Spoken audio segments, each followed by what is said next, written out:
Байна уу? Загтаах нь байна. Баярлсан шүү.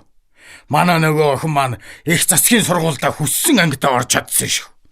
Төлбөрийн шийдэж өгсөнд баярлалаа. Яг л да, өн чинь өөрөөсөн ямар ч санхүүгийн боломжгүй хөөгчтэй. Гэхдээ тэр хөөгт маань өөрөө их сурах хүсэл эрмэлзэлтэй хөөгт байсан болохоор дүүн дэмжиж гэж бодсон юм аа. За ойлголоо.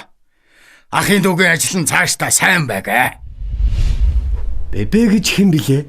Би чамд нэг түүх ярьж өгье. Чи намайг мэднэ. Би ядуу хүмүүсийн амьдралыг өөдөн татах гээд явдаг хүн. Тэднийг ажил хийл гэж сургадаг.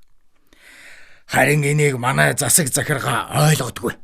Тэгэд энийг би ордонд мэдүүлэх гээд зарга хийгээд явж байлаа. Тэгтэл өөдөн дээр нэг нүдний шилтэй залуу тааралддаг юм байна. Тэгсэн чинь тэр засгийн газрын хэрэг эрхлэхийн дэд дарга Батүлзийн Бат Эрдэнэ байж. Тэрнийг хүмүүс бэбэ гэж дууддаг. Гэтэл тэр залуу намайг шууд ерөнхий сайдтай уулзуулсан. Ерөнхий сайд манай энд бүр ирээд бидний нөхцөл байдалтай танилцаад хотын дарга, эрүүл мэндийн сайд гээд бүх сайд нарыг авч ирсэн. Тэгээд манай үйл ажиллагаануудтай танилцаад бидний шийдэгдэхгүй байсан асуудлыг шийдэж өгсөн. Энэ бүхний ач бол манай Бат Эрдэнэ гээд залуугийн ач юм шүү дээ.